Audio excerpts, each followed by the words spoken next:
Tabu, namaste, assalamu alaikum. Haru Nefer, may Buddha bless you. Grand Rising.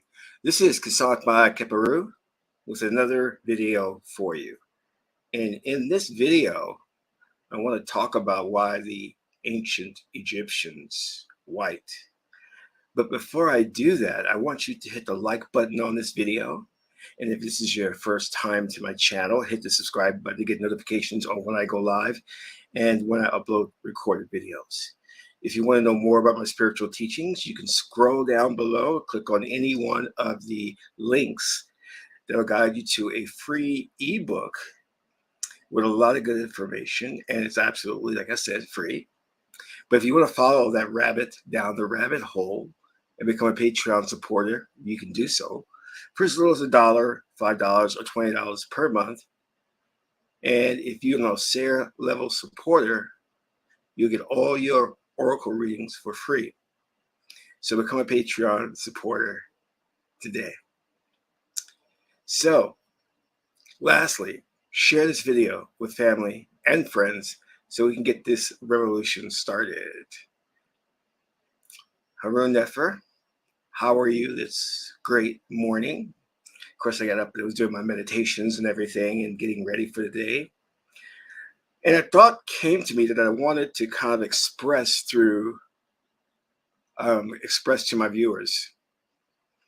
And it was in regards to a conversation I had with the late, great Joseph Ben Jochannan, Egyptologist.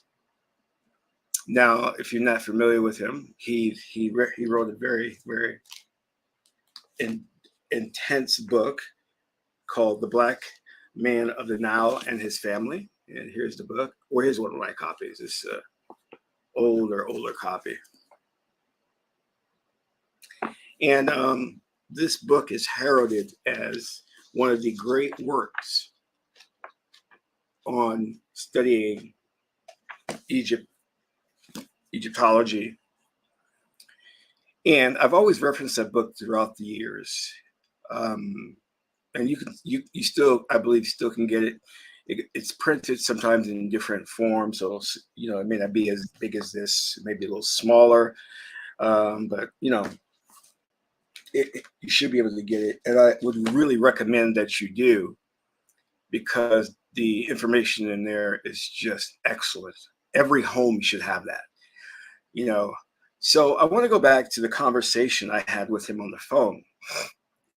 This is probably back in like the early 90s. And I'm not even sure why we were talking on the phone, but I brought up the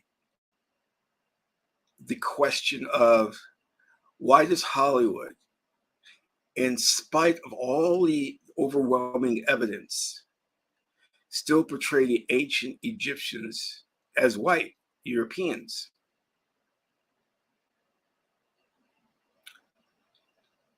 And his answer was interesting. And to understand his answer, I want to turn to another book, which is called the Metu Netta, Volume 1 by Ra'u Nefer Amen. There is something about this book that I love. And I mean, it has the most profound information of any book you'll find. This book actually is new because it was gifted to me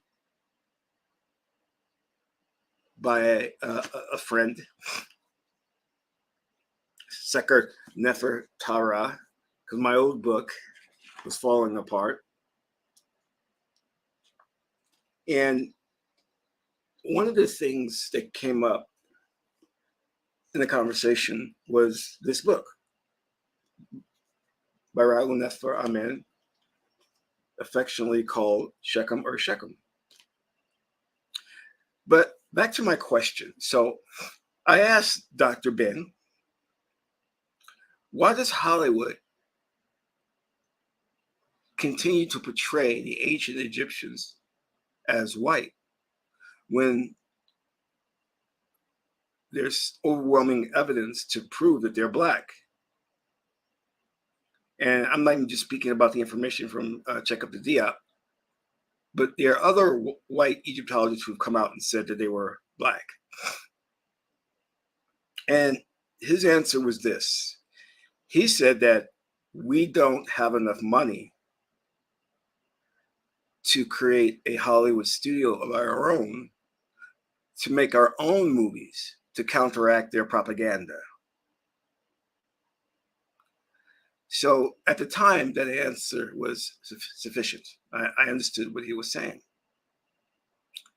Because, you know, movies like this are period pieces and they're very, very expensive, even for Hollywood. But what I had learned that there was a feud, well, not necessarily a feud, but I had learned that Dr. Ben did not like this book.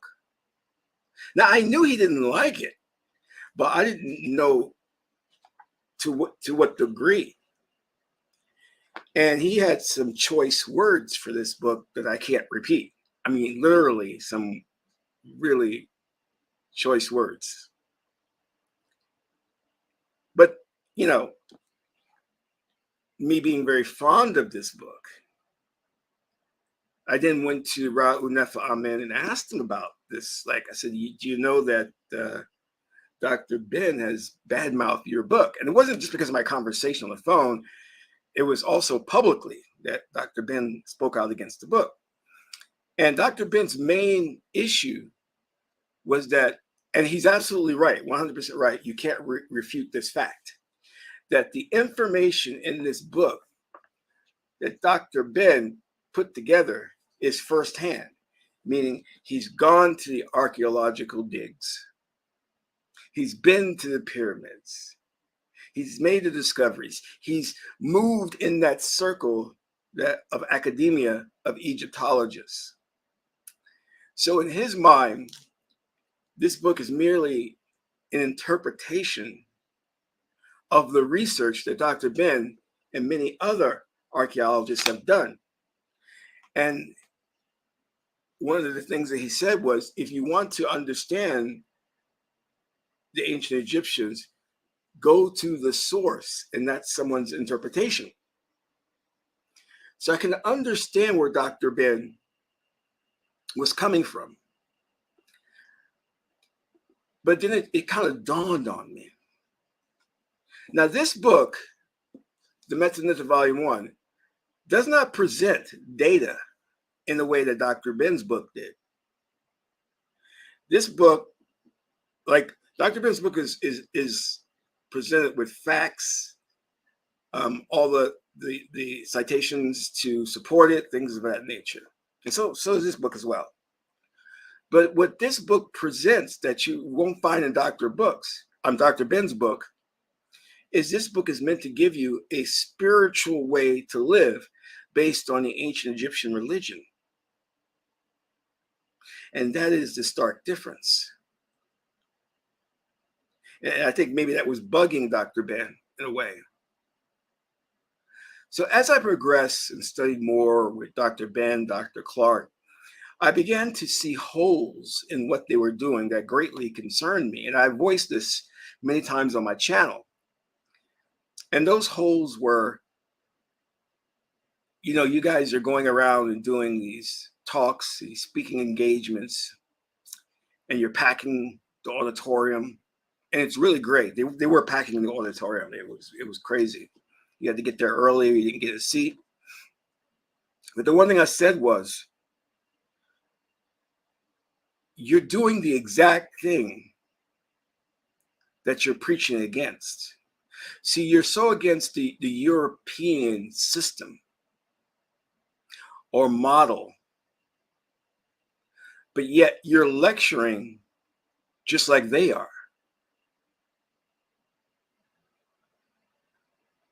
And we know that that does not work for us being right-brain people. So what I was getting at is this. You guys are Dr. Ben, Dr. Clark, Dr. Smalls, all of them. You are excellent at presenting information, irrefutable information. But you're not presenting a spiritual way of life for us to follow. And if you don't present a spiritual way of life for us to follow, then we're just going to read your book, talk about how great it is, and then move on to something else.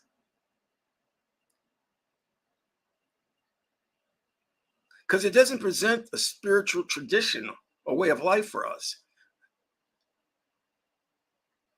As Raul Nefer's book, The Mental Netta Volume 1, did. It told you how to meditate. It told you how to use magic. It told you how to communicate with the deities. That was absent from all the information that was being lectured or talked about in the other scholars.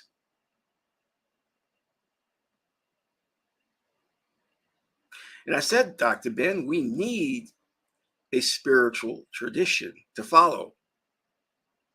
Now, here's where the real question gets answered. The Hollywood system is a system of propaganda.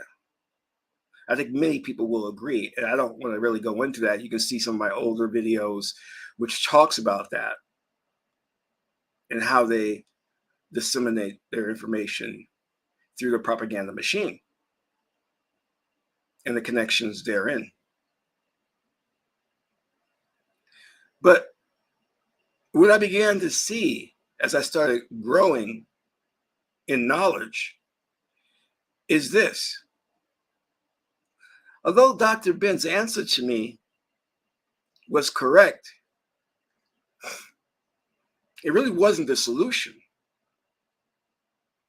Countering Hollywood's propaganda is only one small step. Yes, you could build a studio like Tyler Perry and then come out with your own movies on ancient Egypt.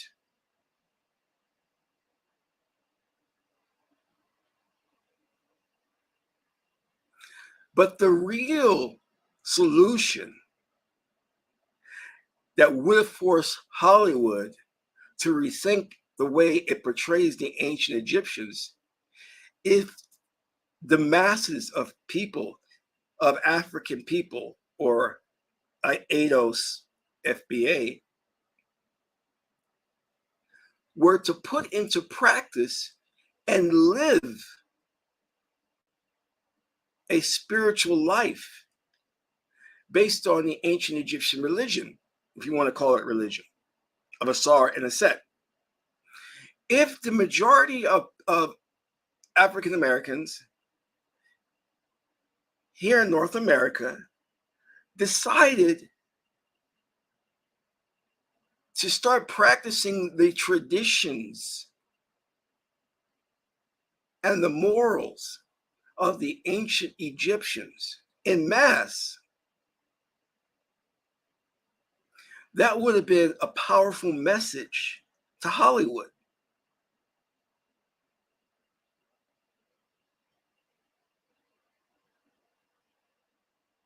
You see, that would have told Hollywood, if you continue to portray the ancient Egyptians as white, the world, and especially the United States, would see the contradiction in what they're doing. Because the masses of Black people are practicing the religion.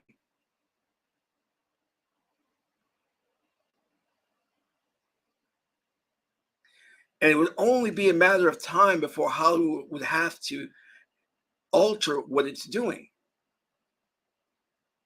You see, we stand up and get angry and call, cultural appropriation when you have an Eminem or Beastie Boys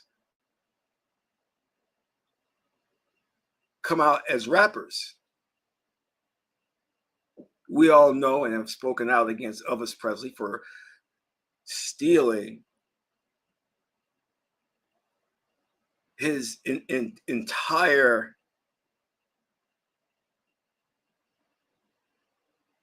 music and persona from the Black singers of the time.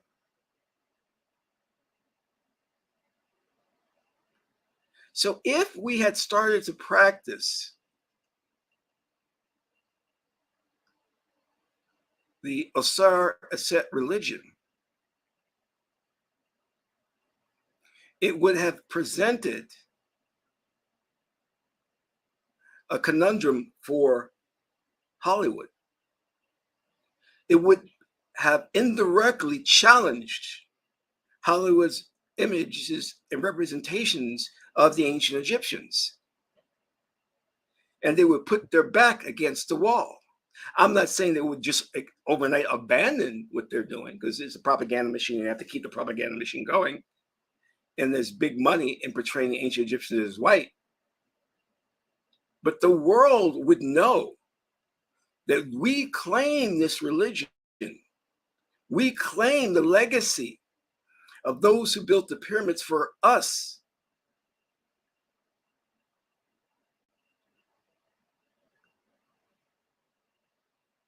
And the spirit of our ancestors are alive and well in us because we're still practicing it, especially with adapting Kemetic names.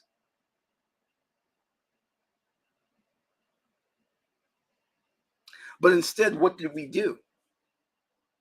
We all dropped the ball. Not only did we not adapt and praise the work of Dr. Ben and keep his memory alive and keep his work alive, but we dropped the ball on the Metunete Volume 1.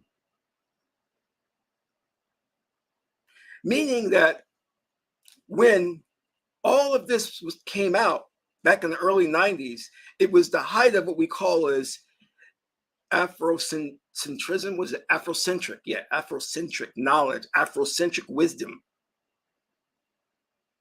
And I remember reading in the Daily News an article about them telling Black people that the ancient Egyptians were white and to stop portraying them as Black. And we all got together and did started writing letters in to protest. That was a great feeling. But when Western men and women crushed that movement, the Afrocentric movement, you had Shahrazad Ali, you had so many others, they literally crushed that movement. It ended our research into our history and legacy. And purposely, what they did in connection with the CIA was to push hip hop and feminism. I'm going to say it again. They purposely crushed Afrocentric information and what was going on at the time in the early 90s to replace that with hip hop and feminism. Do your research, you'll find this is true. And we took to it like nothing else. Like nothing else. Black women took to feminism, even though we can trace it to Gloria Steinem, who is a CIA agent. I call her agent provocateur, even though we could connect it even back further.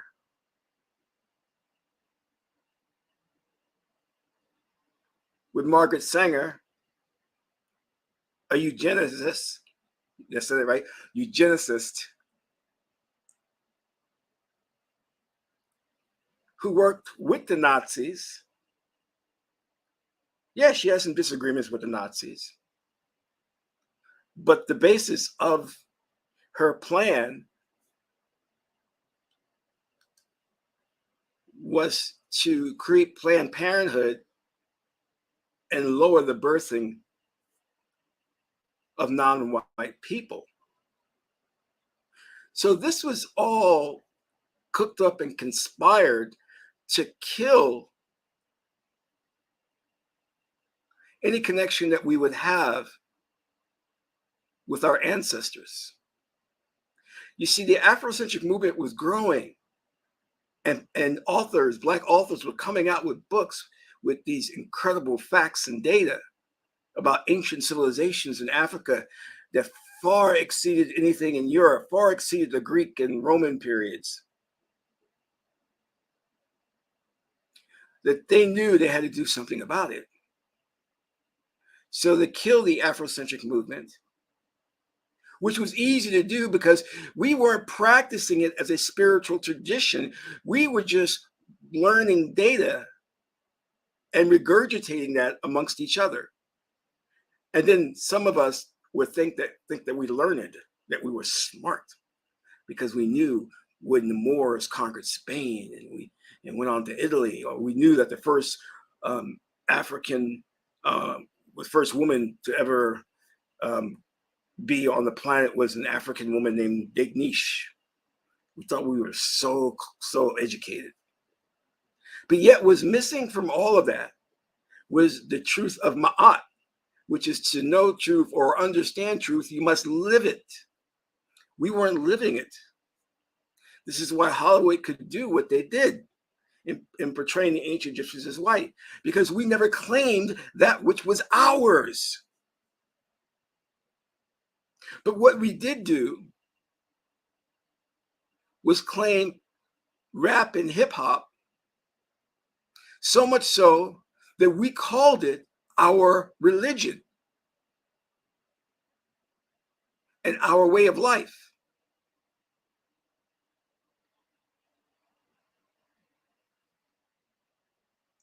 You have these idiots out there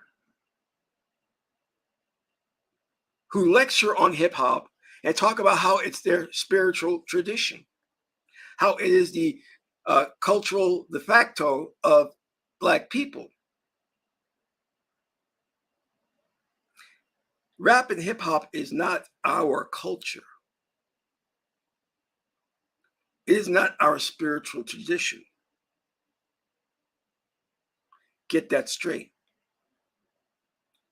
It has nothing to do with our legacy. It does not pay tribute to our ancestors. It is something that was concocted by the CIA and made us believe it started in the South Bronx.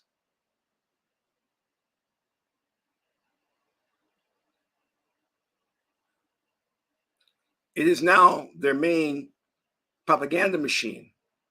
And it's worked beautifully because the CIA, what they wanted rap to do was to become a global phenomenon. And it did. So they knew that the next phase of the plan was for the music industry, the corporate conglomerates, to latent or embed within rap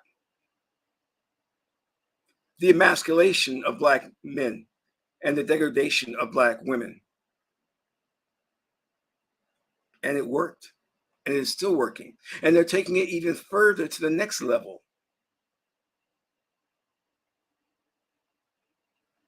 And then we come to feminism,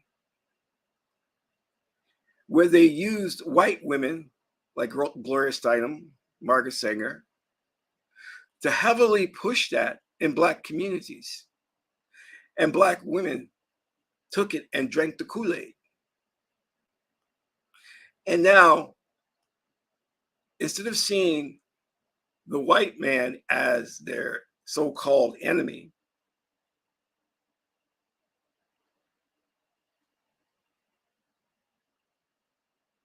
who is the architect of their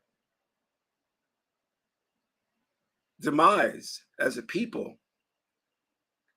who destroyed their culture, who enslaved them, who now creates a global system known as white supremacy. Instead of seeing the white man as the oppressor,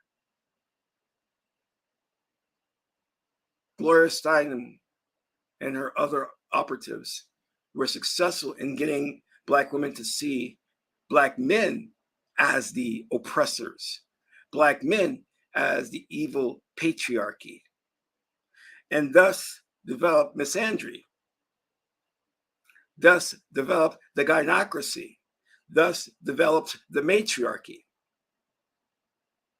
which together destroyed the Black community and destroyed the family by way of organizations like Black Lives Matter and the Welfare Reform Act.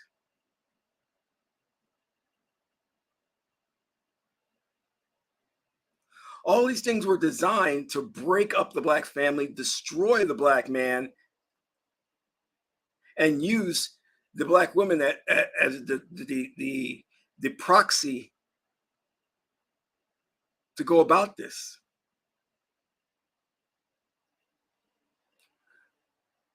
White women told Black women, you don't need a man, you're an independent woman. And the Black women went for it. All the while, white women are getting married.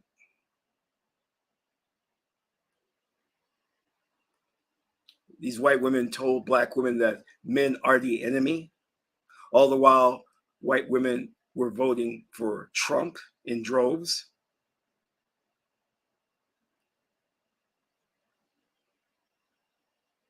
They used you. They used you to push a very, very radical form of fourth wave feminism to get you to hate Black men, to see Black men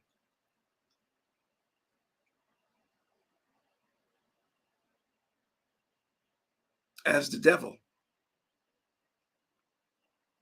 And in many cases, call for the extermination of Black babies with over 20, well, I won't go into that, 20 million Black babies aborted since 1973. Margaret Sanger's plan worked. Her eugenics plan worked.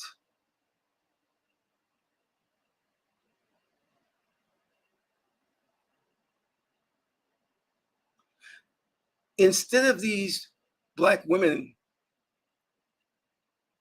looking at their long history and seeing how Kemet Egypt was matrilineal in nature, meaning the women determined the next king in line,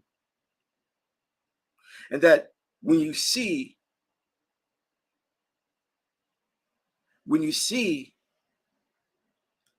the ancient Egyptian statues, there is the pharaoh, and always next to him is the queen, co-regent, co-ruler. You would not see the king without his queen. Standing right beside him, not behind him, not in front of him, but right beside him. Always, in every depiction. Every Egyptologist will agree that women in ancient Egypt had far, far more privileges and status than white women did. The Egyptian women could own property, own land, divorce their men, ascend to higher positions in politics and religion. And in fact, the females were some of the most powerful women politically and religiously. Because as the high priestesses, they were like the viziers, advising the king on what to do. They were the oracles that you would go to see if we should go to war or not.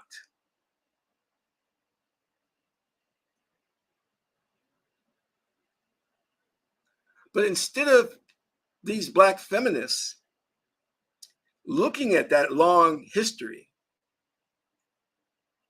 which was wiped out due to slavery,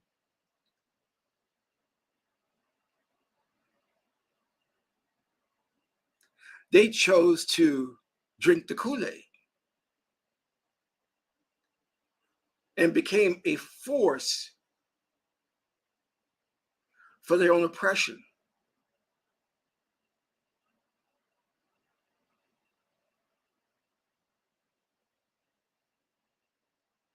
Think about that. This became their religion, their ideology. And it was cemented in the fact that it was taught in universities, not Afrocentric studies, but feminist genders. Well, they call it gender studies, which is really feminist. When they were handing out the packages, when they were trying to get the president's signature, Trump looked at the package, which included the so-called gender studies or feminist propaganda. It included money for that to foreign countries, so foreign countries could teach this perverted and sick philosophy of feminism.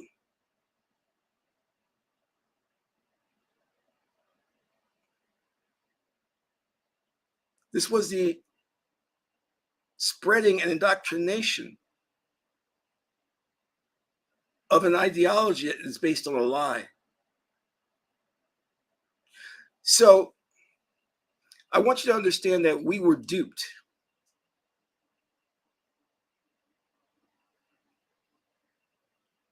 But it's no excusing our behavior and our conduct.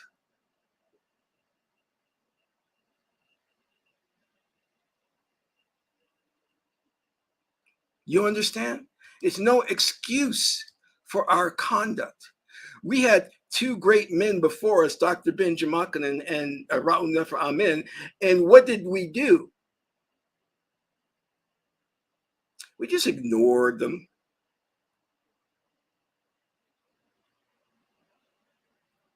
Because we were so mesmerized by hip hop and rap and feminists or feminism that we gravitated towards those two, which the only outcome in following those two paths were the destruction of our own persons. And their plan has worked beautifully. So when I ask, why are the ancient Egyptians portrayed as white? I have to ask, why aren't the masses of Black people adopting this religion, claiming it as our own, fighting to the death to preserve it, as the Muslims do with Islam?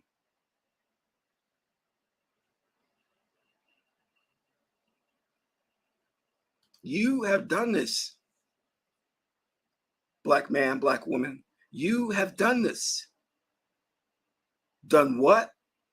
You have done this. You have caused your own destruction, your own downfall. Because as Dr. Francis Quelch Welsing would say, on a subconscious level, you want to be white so much that anything that the white oligarchy creates, you run to it for, as the 27th hexagram in the I-ching says, nourishment. You follow false idols and false ideology. It's your fault. Do you know that Dr. Ben Jamakin died poor?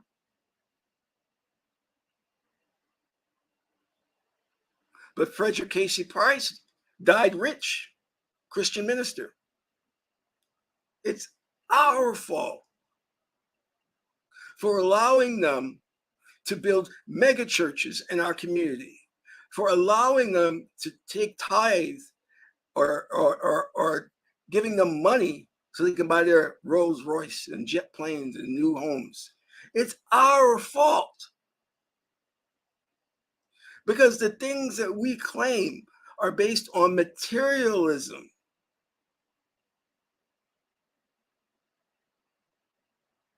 and doesn't sustain us.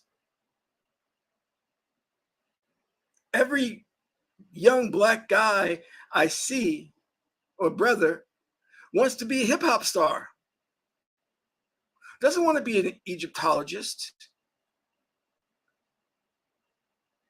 doesn't want to be a Kemetic spiritual teacher, doesn't want to be an astrophysicist or nuclear physicist or a mathematician or engineer or architect. No, they want to be a rap star.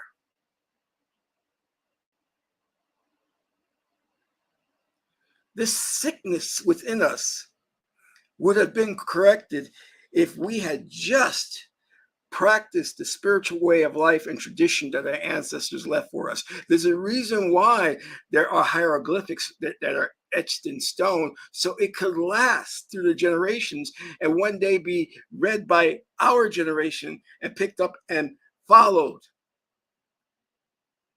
But we don't care. So when you see these movies with the ancient Egyptians as white, I don't want to hear us call cultural appropriation or get up in arms, because you have allowed Hollywood to do this. You have given Hollywood the green light, and you're not going to learn until they pick up our religion and call it their own. Then we'll want to follow it, because the white man's ice is always colder.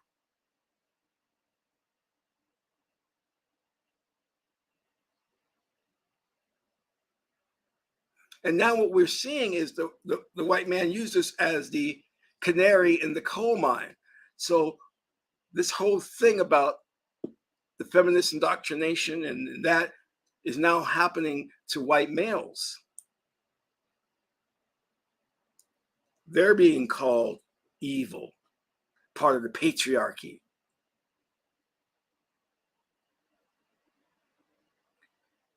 This white man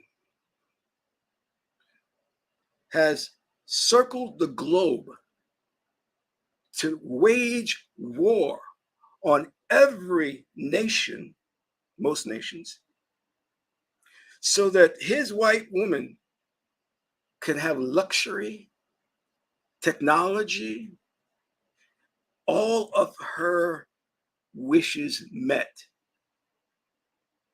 And yet she turns around and betrays him and calls him a misogynist, part of the patriarchy, evil, and oppressing women. How do you get that? How do you arrive logically at that conclusion that this man that has gone around the world for you, conquered nations, killed people, look at King Leopold, and taken the booty of the war and given it to you, white women, and yet it's not enough?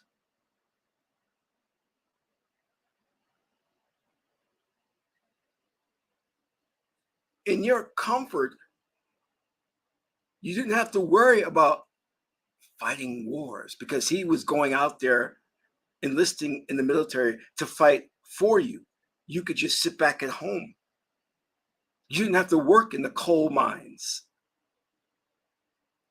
You didn't have to build bridges where people died. You didn't have to do that, because he did it. You didn't have to work constructing the sewer system. Disgusting job. You just had to sit back in the comfort of your home and enjoy the fruits of his labor. And yet it's not enough. You need to call him the oppressor.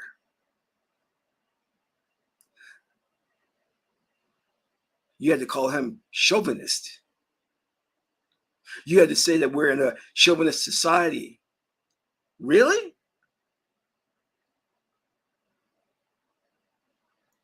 With all of your white female privileges, you turn around and say this to him? Do you see how the plan is implemented for Black and white people? And it's implemented and devised by the ruling elite, the oligarchy.